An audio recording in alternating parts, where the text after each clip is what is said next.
Hey guys, क्या हाल है सबके। हम जैसा आपको पता है, हम लोग जो भी फिजिक्स के मेरे 3 चैप्टर थे, हम लोग उनकी वीडियोस को कवर कर चुके हैं। मैंने आप लोगों से प्रॉमिस किया था कि जो भी हमारे डाउटफुल टॉपिक्स होंगे ना, जो भी आप लोगों ने कमेंट करके या फिर व्हाट्सएप पे मेरे को मैसेजेस करके बताया है, उन सारे टॉपिक्स पे हम लोग धीरे धीरे करके वीडियोस लाते रहेंगे ताकि आपके कंसेप्ट जो हैं बहुत ज्यादा क्लियर हो जाएं। अब हम चलते हैं अपने पहले फिजिक्स के चैप्टर पे। याद होगा आपको, हमने कवर किया था इलेक्ट्रिसिटी के बारे में। उसमें एक टॉपिक आया था सर रेजिस्टेंस, और दूसरा टॉपिक था रेजिस्टिविटी, जिसमें आप लोगों को बहुत ज्यादा प्रॉब्लम फेस हुई थी कि भैया रेजिस्टेंस क्या होता है और रेजिस्टिविटी क्या होती है। हल्की फुल्की कंफ्यूजन थी इसमें। हो सकता है वो क्लियर भी हो गई हो। जिसको नहीं होगी, ये वीडियो उन लोगों के लिए है। आज मैं आपको ये ट्राई करूंगा बताने की कि बेसिक डिफरेंस क्या है रेजिस्टेंस और रेजिस्टिविटी में। ठीक है, दोनों बहुत अलग अलग चीजें हैं। इसको कभी भी आप सेम लेके नहीं चल सकते हो। ये दोनों अलग अलग चीजों पे डिपेंड होती है। हमको एग्जाम में कोई भी गलती नहीं करनी है। आज इस चीज को पूरा का पूरा क्लियर कर लेना।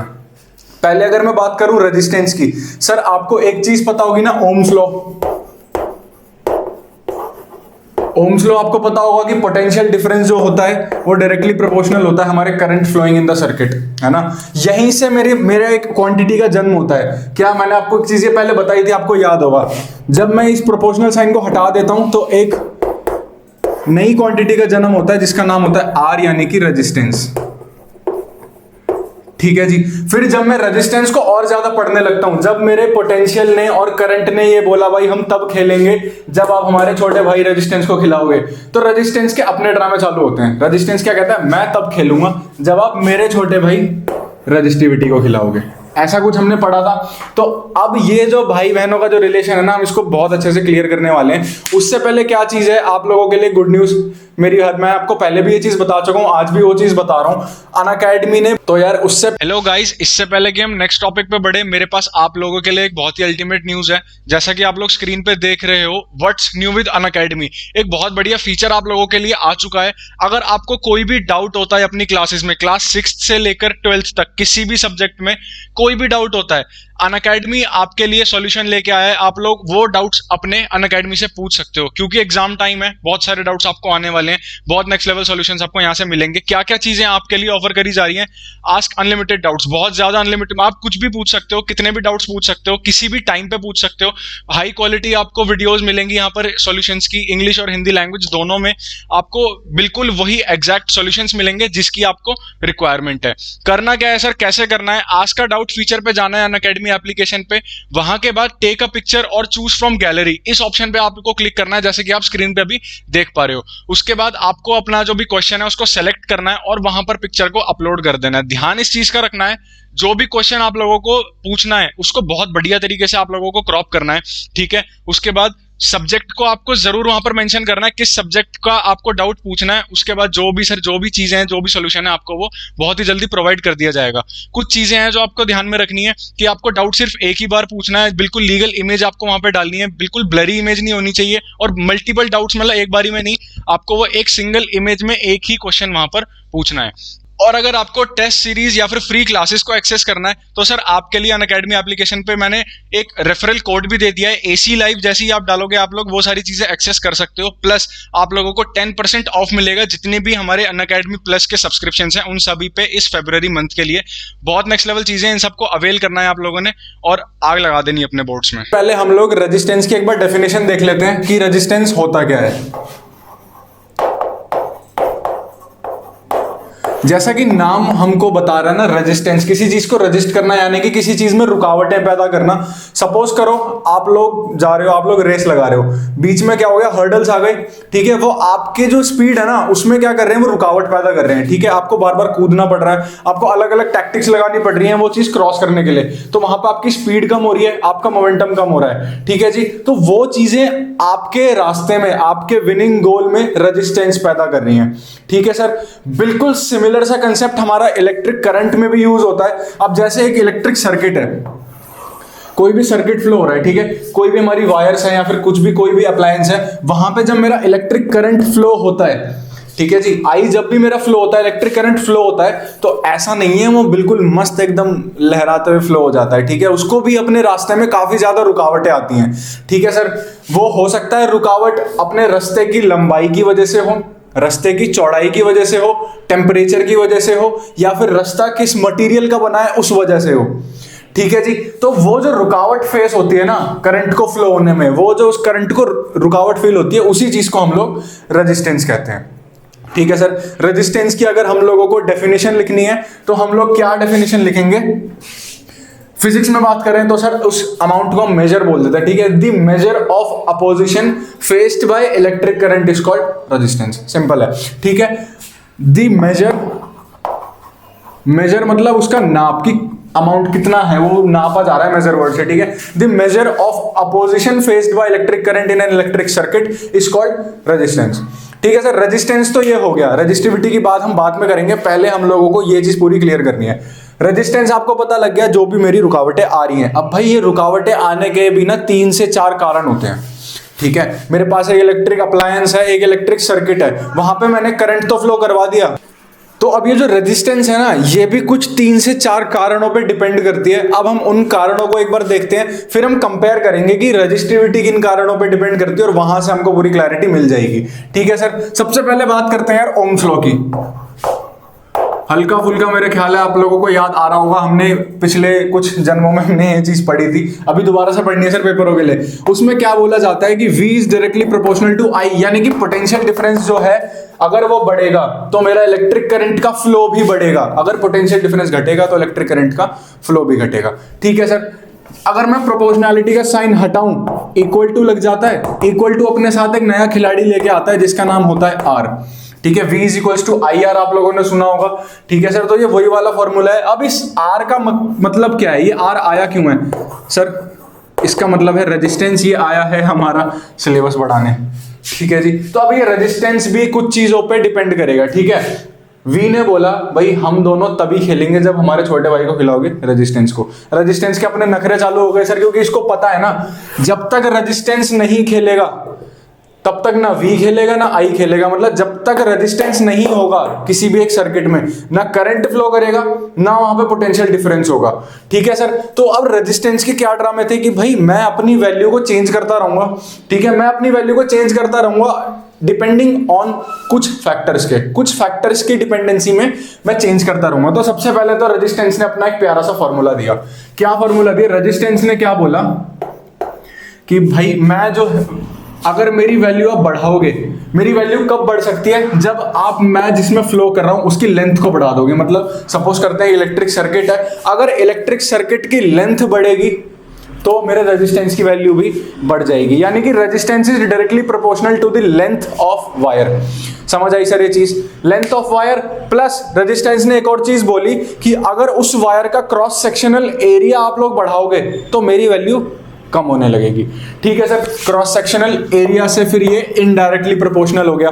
ठीक है, नहीं समझ आता तो ना इसकी डेरिवेशन आप लोग ऐसे कर सकते हो कि रेजिस्टेंस जो होता है वो डायरेक्टली प्रोपोर्शनल होता है L के, यानी कि लेंथ ऑफ वायर के, एंड रेजिस्टेंस जो होता है वो इनडायरेक्टली प्रोपोर्शनल होता है क्रॉस सेक्शनल एरिया के। तो फिर वो दोनों कंडीशंस को मिला के हमारे पास एक ये रिलेशन आ जाता है कि रेजिस्टेंस जो है वो डायरेक्टली प्रोपोर्शनल है लेंथ ऑफ वायर के एंड इनडायरेक्टली प्रोपोर्शनल है एरिया ऑफ क्रॉस सेक्शन के।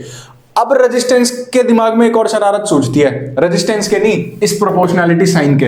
ये क्या कहता है, भाई मेरे को तुम्हारे साथ नहीं रहना, इक्वल को बुलाओ। अब जब भी प्रोपोर्शनैलिटी का साइन हटके इक्वल आएगा, एक नया खिलाड़ी रोल में आ जाएगा। ठीक है, यहां भी एक नया खिलाड़ी आया हमारे गेम के बीच में जिसका नाम था रो। ठीक है सर। और बाकी जो था वो तो एज इट इज है ही। तो ये एक हमको नया रिलेशन मिल जाता है कि resistance is equals to rho multiplied by length upon cross sectional area. अब सर ये रो क्या है उसके बारे में बाद में देखेंगे, पहले हम इस चीज को समझ लेते हैं। ठीक है, जैसे मैंने आपको बताया ना कि resistance is directly proportional to length, indirectly proportional to cross sectional area. इसके अलावा भी एक हमारा डिपेंडेंसी फैक्टर होता है। क्या? Resistance is directly proportional to temperature. समझ आई सर ये चीज? अब एक बार इसको ढंग से एक बढ़िया से एग्जांपल के साथ मैं आप लोगों को समझाता हूं। फैक्टर्स ऑफ रेजिस्टेंस डिपेंडेंसी की, हमारा जो रेजिस्टेंस है वो डिपेंड किन किन फैक्टर्स में करता है। सबसे पहला फैक्टर जो है लेंथ ऑफ वायर। अभी जैसा हम लोगों ने देखा यार फॉर्मूले में ही आ गया था ना, लेंथ ऑफ वायर। सेकंड जो फैक्टर है उसका नाम है क्रॉस सेक्शनल एरिया। ठीक है सर। तीसरा जो फैक्टर है, तीसरे फैक्टर का नाम है टेम्परेचर। अब कुछ बच्चों को ऐसी कंफ्यूजन हो रही होगी, यार इतना सारा हम याद कैसे रखेंगे, अभी तो रजिस्टिविटी भी बाकी है। मैं आपको बता दूं रेजिस्टेंस का मतलब क्या था, रुकावट। एक एग्जांपल को समझो, आप हो करंट, ठीक है जी, हम बाइक चला रहे हैं, हम करंट हैं, ठीक है। अब खुद सोच के देखो, अगर मैं बाइक चला रहा हूं, ठीक है, प्लस एक और फैक्टर है, सॉरी एक और फैक्टर है, नेचर ऑफ वायर, ठीक है जी। अब खुद सोच के देखो, मैं बाइक चला रहा हूं, ठीक है, पहला क्या था, लेंथ। अगर मेरी रोड ज्यादा लंबी होगी, रोड मेरा इलेक्ट्रिक वायर है, मैं बाइक चला रहा हूं, मेरा नाम करंट है, अगर मेरी रोड ज्यादा लंबी होगी तो मुझको दिक्कत ज्यादा होगी, ऑब्वियस सी बात है, मजा तो आएगा नहीं ना 400-500 किलोमीटर बाइक चलाने में। जितनी ज्यादा लंबी रोड होगी उतनी ज्यादा मुझको रुकावटें होंगी, उतनी ज्यादा मुझको थकान होगी, इसीलिए लेंथ अगर बढ़ेगी तो रेजिस्टेंस भी बढ़ेगा। सिंपल सी चीज है, ठीक है।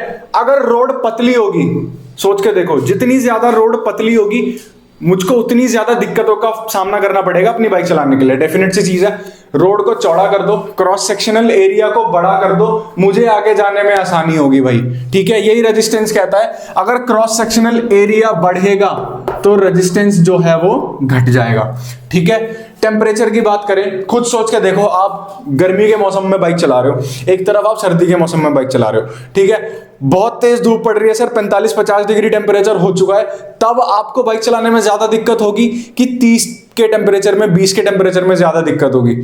सर ऑब्वियस सी बात है ना, जब टेम्परेचर मेरा ज्यादा बढ़ेगा, जब मेरा टेम्परेचर बढ़ेगा तो मुझको बाइक चलाने में दिक्कत होगी, मुझको गर्मी लगेगी, बहुत सारी चीजें होंगी, ठीक है। सेम सीन हमारे करंट के साथ भी होता है सर, जैसे ही मेरा टेम्परेचर बढ़ता रहता है ना, मेरे करंट को बहुत ज्यादा रुकावटें फेस करने को मिलती हैं, और टेम्परेचर जैसे ही बढ़ता है मेरा रेजिस्टेंस भी बढ़ने लगता है, ठीक है सर। अब बात आती है नेचर पे। अब यार देखो, नेचर खराब होगा, नेचर क्या हो गया वायर का, कि वो किस सब्सटेंस का बना है, कैसी उसकी प्रॉपर्टीज हैं, क्या क्या है, ठीक है भाई। खुद सोच के देखो ना, रोड अगर खराब होगी, रोड पे ईंटें पत्थर बहुत सारी चीजें पड़ी हैं, तो मुझको ज्यादा दिक्कत आएगी, या फिर जब रोड एकदम क्लियर होगी मस्त, तब मुझको ज्यादा दिक्कत आएगी? भाई रोड पे अगर इधर उधर की चीजें बहुत ज्यादा हैं, ईंटें पत्थर पड़ी हैं, तो मेरे को ज्यादा दिक्कत आएगी, है ना। अब जितना कंडक्टेंस एक होता है ना, कि कितना हमारा एक मटेरियल इलेक्ट्रिसिटी को कंडक्ट करता है, जितनी ज्यादा मेरी कंडक्टेंस होगी उस मटेरियल की, उतनी आसानी से करंट फ्लो करेगा, उतना ही कम मुझको रेजिस्टेंस फेस करने को मिलेगा, ठीक है सर। तो ये 4 फैक्टर्स थे जिनको हमें हमेशा अपने दिमाग में रखना है, ठीक है। ये 4 फैक्टर्स अगर आपको क्लियर है, ये एग्जांपल अगर आपको क्लियर है, आप कभी भी कंफ्यूज नहीं होने वाले हो रेजिस्टेंस एंड रेजिस्टिविटी के बीच में, ठीक है सर। सबसे पहला क्या था, लेंथ बढ़ेगा, रेजिस्टेंस भी बढ़ेगा। क्वेश्चन आएगा आपसे कि अगर मैंने लेंथ को डबल कर दिया तो रेजिस्टेंस पे क्या हमें असर देखने को मिलेगा, ठीक है, आपको वो सॉल्व करना पड़ेगा। क्रॉस सेक्शनल एरिया अगर बढ़ा तो मेरा रेजिस्टेंस घट जाएगा, करंट आसानी से फ्लो करने लगेगा, ठीक है। इसका भी क्वेश्चन आ सकता है, क्रॉस सेक्शनल एरिया अगर मैंने डबल कर दिया तो मेरा रेजिस्टेंस क्या हो जाएगा, ठीक है। इसको भी बहुत अच्छे सावधानी से हमने सॉल्व करना है। टेम्परेचर बढ़ेगा तो मेरा रेजिस्टेंस अपने आप बढ़ जाएगा, क्योंकि उसको दिक्कतें ज्यादा फेस करनी पड़ेंगी रास्ते में।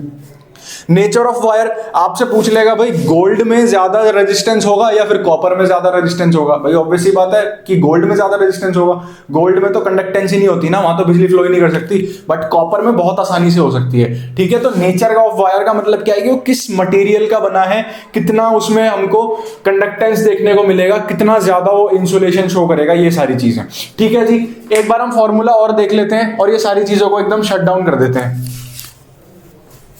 हमने फॉर्मूले की बात करी थी, रेजिस्टेंस जो था डायरेक्टली प्रोपोर्शनल था length upon cross sectional area के।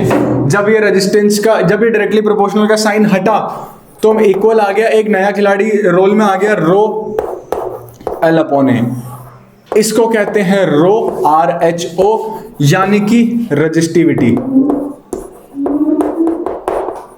ठीक है सर। ये एक नई क्वांटिटी है जिसको हमने बिल्कुल भी कंफ्यूज नहीं करना रेजिस्टेंस के साथ। रेजिस्टेंस एक बहुत अलग चीज है, रेजिस्टिविटी एक बिल्कुल ही अलग चीज है, ठीक है। नाम सिमिलर है बट इनके काम अलग अलग हैं, ठीक है सर।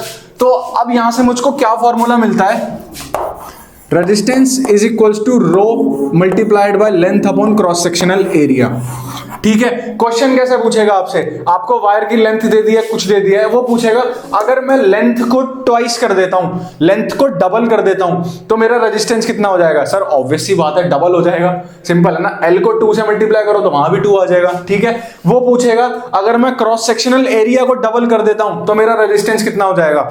भाई यहां पर अगर 2 आएगा तो ऑब्वियस सी बात है वहां पर हाफ आएगा, है ना, क्योंकि इनवर्सली प्रोपोर्शनल है, तो मेरा रेजिस्टेंस हाफ हो जाएगा। ठीक है, ऐसे ही सिमिलर से क्वेश्चन आएंगे आपको कि अगर मेरा क्रॉस सेक्शनल एरिया हाफ हो गया तो रेजिस्टेंस डबल हो जाएगा। सिंपल सी चीज है। ठीक है, बहुत एक सिंपल मैथमेटिक्स हमने इसमें यूज करनी है और बहुत अलर्टनेस के साथ ये क्वेश्चंस को सॉल्व करते चलना है। अब आप पूछोगे सर रेजिस्टेंस तो समझ आ गया, अब ये किस खेत की मूली है? RHO, रो यानी कि रेजिस्टिविटी, ये किस चीज को कहते हैं? सर जैसे हमने अभी देखा ना, रेजिस्टेंस क्या था? रेजिस्टेंस एक ऐसी क्वांटिटी थी जो मेरे करंट को रोक रही थी। करंट फ्लो कर रहा है, रेजिस्टेंस उसको रोक रही है। ठीक है, करंट को दिक्कत फेस हो रही है आगे जाने में, बट रेजिस्टिविटी ऐसा कुछ नहीं करती।